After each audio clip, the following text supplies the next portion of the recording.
Welcome to the English Out Loud podcast where you can listen to English, improve on the go, and get all the kind of speaking tips that, well, you just don't learn in school.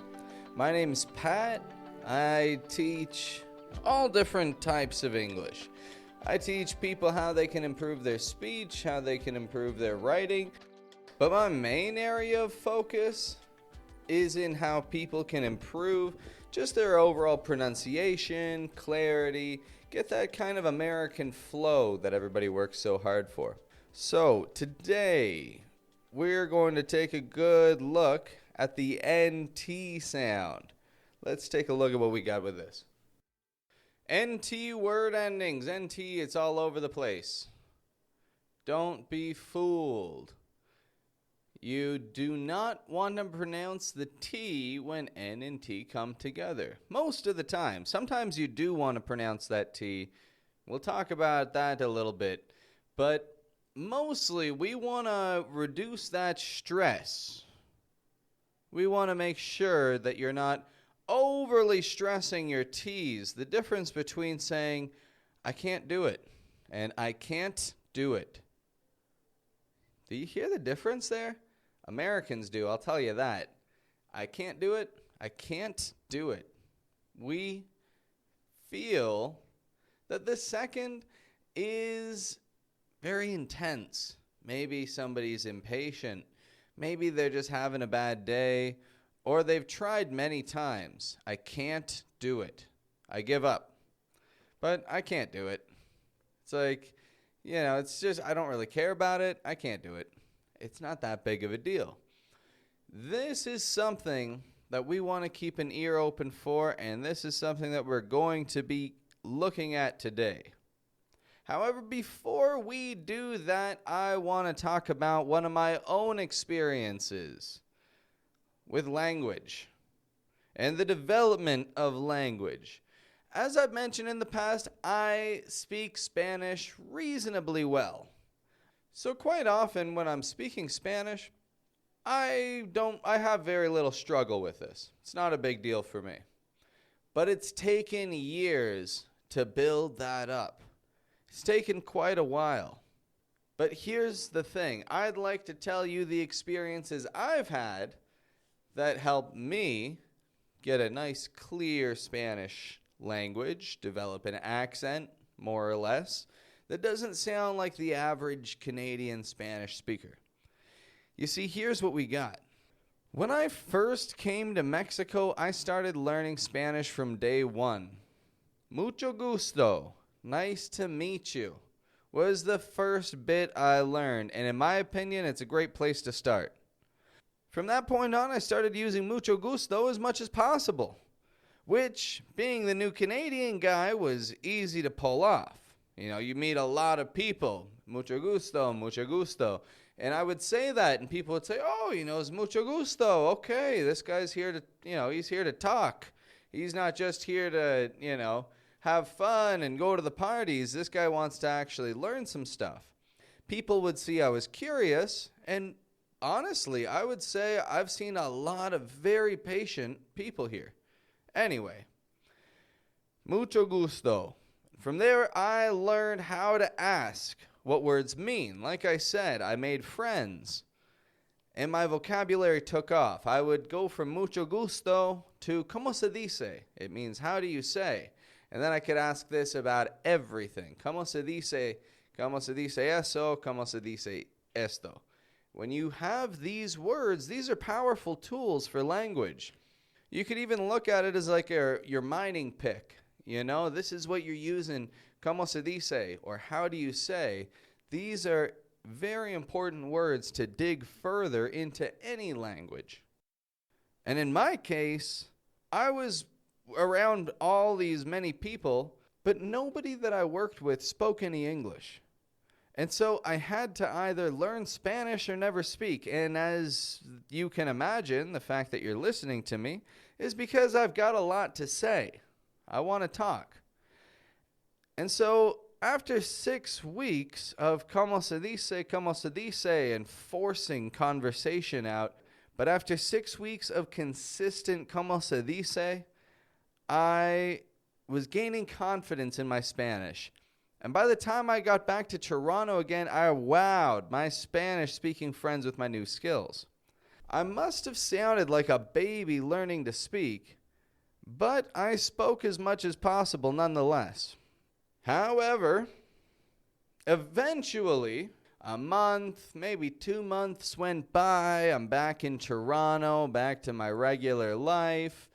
My friends, who at first they were all excited. Hey, look, he's the white boy speaking Spanish. That's so weird. Let's talk to him.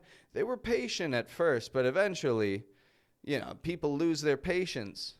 And so I felt slow with my Spanish, and I gave up on it for a while. Nobody really wanted to, help me master a language, teach me every word. And so my words and my grammar, I just stopped using them. And at the same time, I just felt busy. I didn't have time for classes. I had time to get up in the morning, get to work, maybe go to the gym and see some friends on the weekends. But I didn't have any time for Spanish. No time to practice. And so I went about my daily life, and my Spanish skills withered.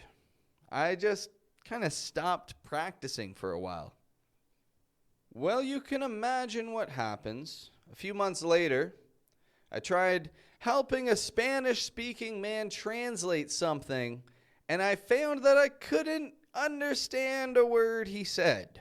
He said, I knew I could tell the words he was saying, and I knew some of them were familiar to me, but I was so slow. I hadn't been practicing any of these words, and so I was rusty.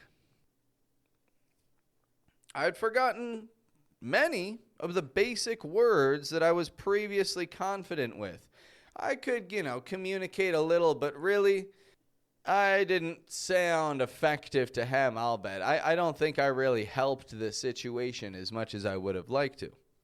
And so after that day, because I'm somebody who does like helping people when I can, when I got an ability to. And so after that day, I gave up on waiting for anybody else to help me learn a language.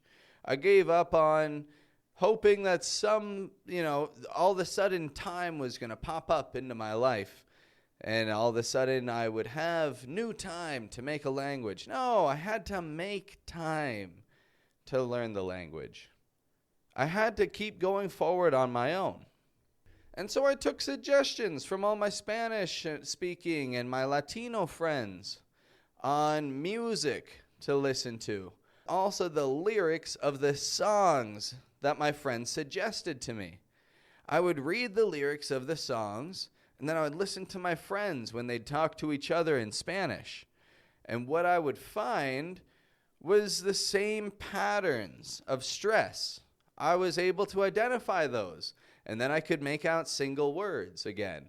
And then I was able to start remembering the words from the lyrics of the song and add it to what they were saying, and it all fit together. Music really does help. Furthermore, I also just started following some Latino accounts on social media. I started getting more in touch with some of the friends I had made while I was in Mexico, just so I could work out a few words here and there. I really didn't have the confidence to sit and talk with my friends at length, but I could send a few messages back and forth with some friends I had made. Why not? It helped. Every bit helped. Because eventually, when I returned back to Mexico, I was able to jump right back into it. I picked up my language right where I left it off. I could communicate confidently. I was confident. I'm not confident that I sounded good, but I was confident. That's what's important. When you just start letting the words come out, just go for it. You're not going to sound good every time. Just do it. Just let the words out. Over time, I built my own fluidity. I built my own skills in speech. through listening for the proper words. Y ahora puedo hablar sin problema y me encanta que puedo comunicarme bien. So keep an ear open, and you can advance your language skills more than you would imagine. Now, regarding today's tip of pronunciation, NT ending words. Okay, here we have 3 words I want you to start listening for right now. Plant, saint, can't. Notice how I say those 3 words. Anybody who is listening likely knows that those words are spelt with a T on the end, P-L-A-N-T. I don't pronounce that T. I totally drop it off. Not only do we drop the T, but we also pronounce the N much shorter than our regular N sound. Notice I don't say plan with a full N sound, but rather plant with a very quick and very short N pronunciation. So this is a new habit that we want to build to ensure that your speech is more fluid. It's not always about clarity. Some things are just about fluid speech. Here's what we can do. First, consider the 3 words that we've already said: plant, saint, can't. Let's compare these with other words without a stop at the end of the word and see how they compare. Plan, plant. You hear that difference there? Sane, saint. Can, can't. Interesting stuff. The fact that we get that full stop. Can't, can. Can't, can. This is a habit that we want to build starting today. Trust me, you do not want to say cannot. When you say cannot, you are putting unnecessary stress on your words. It's sounding a little overly intense. We want to tone it down a notch. Now, I know that nobody has time to practice English, but that's why we're here, so that you can fit English into your daily routine easily, on the go. So a tip on how you can even further this and enhance how you fit English into your daily life for free is by repeating those words to yourself whenever you have the chance. You could be driving, you could be shopping, baking, brushing your teeth. You couldn't do it while you're brushing your teeth because you can't do that, but you can do it while you're cooking. Here is what I'd like you to do. I'd like you to take each of these words, plan, and first I'd like you to feel that long N sound on the end of the word plan. Plan. What's the plan? Now, how about plant? Plant. So short. Plant. Notice how my voice kind of rises up a little too. Plant. Plan. Plant. Plan. Same motion, different sound length. Here's another. Sane. Sane. I think that man is sane. Sane. Saint. I think that man's a saint. You see, you don't want to mix up those two. I think that man is sane. You're questioning his sanity. I think that man's a saint. Well, a saint is, well, a really good man. Okay, another 2. Can. Really stretching out that N. Can. Can't. You can't go. You can go. You can go. You can't go. You hear that difference there? You can't go. Boop-boo. Can go. Can go. Now, those last two words can be really tricky. Some people don't feel confident saying the word can't and prefer to say cannot, and that's reasonable and easy to understand. But it doesn't sound natural. We want to sound natural. Take a listen here. I can do it. I can do it. I'm really linking that N to the do. I can do it. Really stretches out. I can't do it. I can't do it. There's a quick little pause after the word can't, isn't there? My voice raises up a little. I can't do it. And then it goes down. Do it. Do it.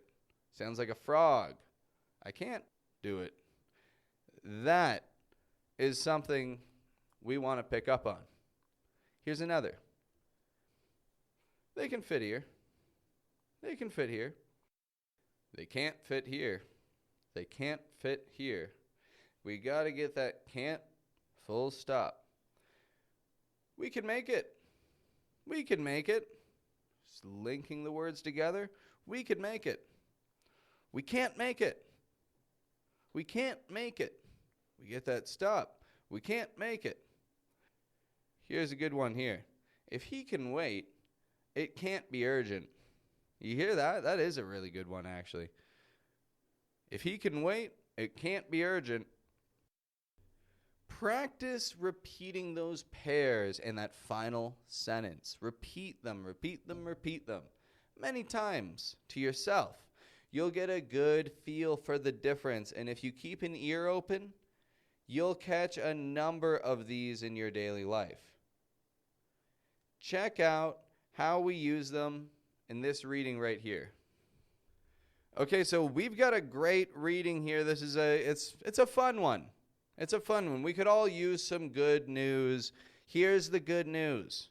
We've got an article from breakingnewsenglish.com, a free English practice resource. This article is headlined, Bomb Detecting Rat Wins a Medal for Bravery. It's written by a gentleman named Sean Banville on September 28th of this year, 2020. Let's take a look here. Now, in this first paragraph, we only got 2 words ending in an NT, so I'll make sure to make them stand out for you. However, in the second paragraph, we will have 5 NT ending words. Keep an ear open. Let's see what we got. Bomb detecting rat wins medal for bravery. 28th of September, 2020.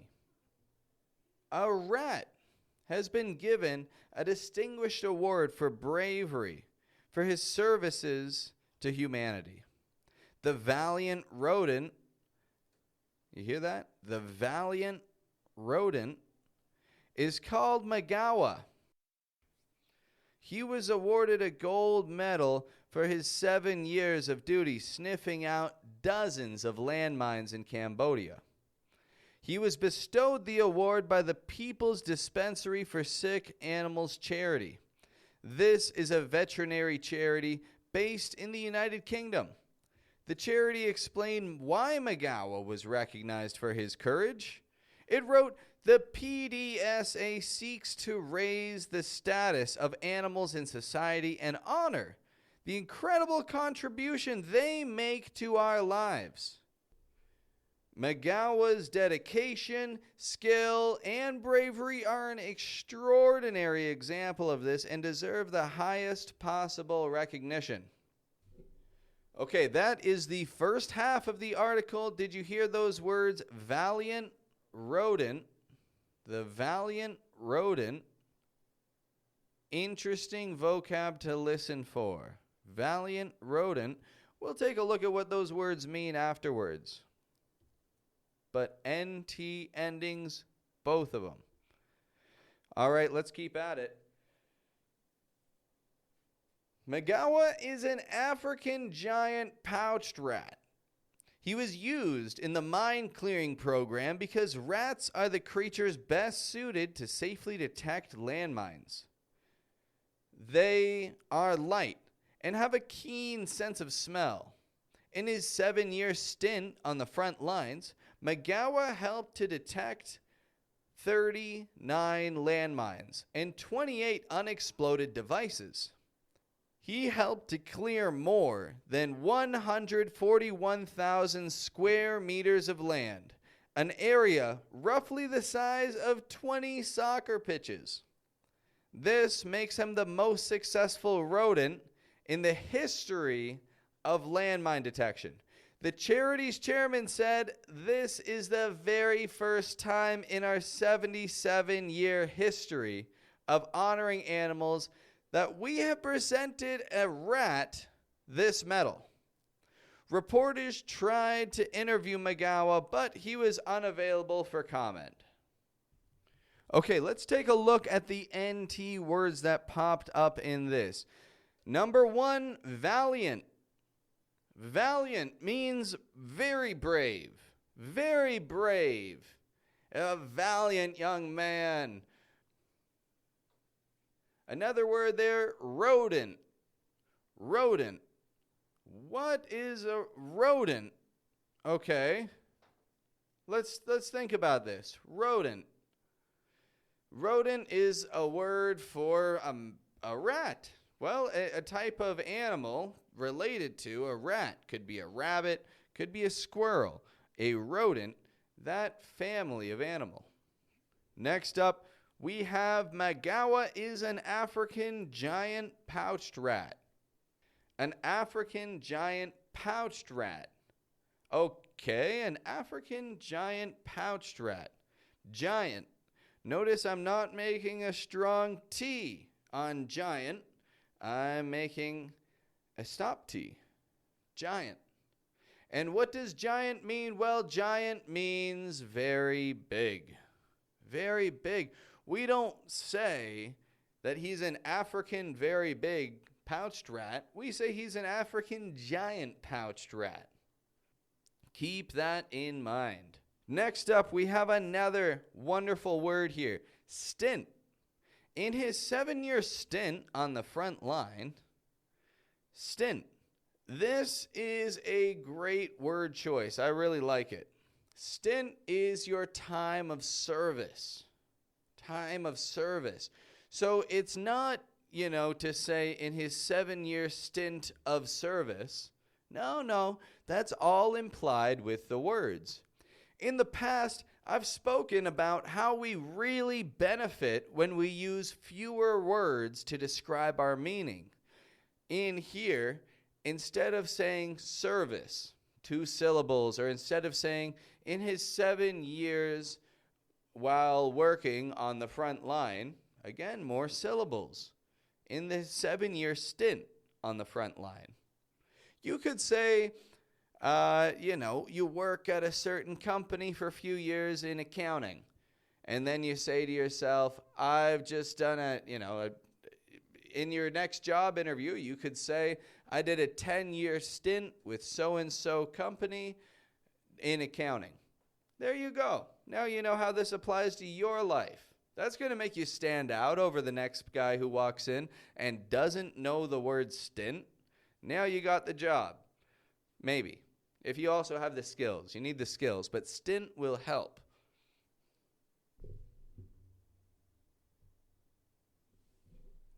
And in this same breath, we say his 7-year stint on the front line. Front line. Now, the front line is to say the first line of defense, These days we have frontline workers. Thank you very much for every single frontline worker out there. Whether you're stocking stores and grocery stores or whether you're saving lives as a nurse. Thank you for your service. And frontline rats are also getting awards out there too. So, on the front line, he did a 7-year stint on the front line. At the very front of the action, face to face with whatever's coming at him. Now, after that, we see this makes him the most successful rodent in the history of landmine detection. The most successful rodent, you hear that? Rodent. Again, we've spoken about this word. A rodent is a type of animal that's in the family of, mice, squirrels, rats, chipmunks. And then finally, we top it all off with the word comment. Reporters tried to interview Magawa, but he was unavailable for comment. I think it's a cute ending. I like it. Unavailable for comment. Very good. Comment. We're not saying unavailable for comment, but comment. So, keep an ear open for these words. Also, keep an ear open for the words plant, saint, and can't. Because you can't see any improvement if you don't plant the seeds of knowledge. Right? So let's keep at this. Now, I would like to thank everybody listening today. This has been a wonderful chat. This is something that I was planning for a little while. And I'm happy that I just wrote it out, got it together. Here we are. Now, this week, we've got lots to come. You see, I've had an interview or two, and they went swimmingly. They went quite well with some interesting people who have just wonderful stories of how they've developed their English. It's been great. And so let's see what we can learn from them. Everybody can learn from each other. Here's actually a wonderful quote that a good friend of mine taught me once. He said, "No man is your friend. No man is your enemy. Every man is your teacher." And of course, we will include the ladies in that, so we'll replace that with just every person. Every person is your teacher. And so we're going to bring on some more teachers for you and other people to listen for so that we can all learn from each other here. Well, it has been wonderful talking with you today. Thank you very much for listening to this point, and I'll have much more content for you in the coming days. Have a wonderful day.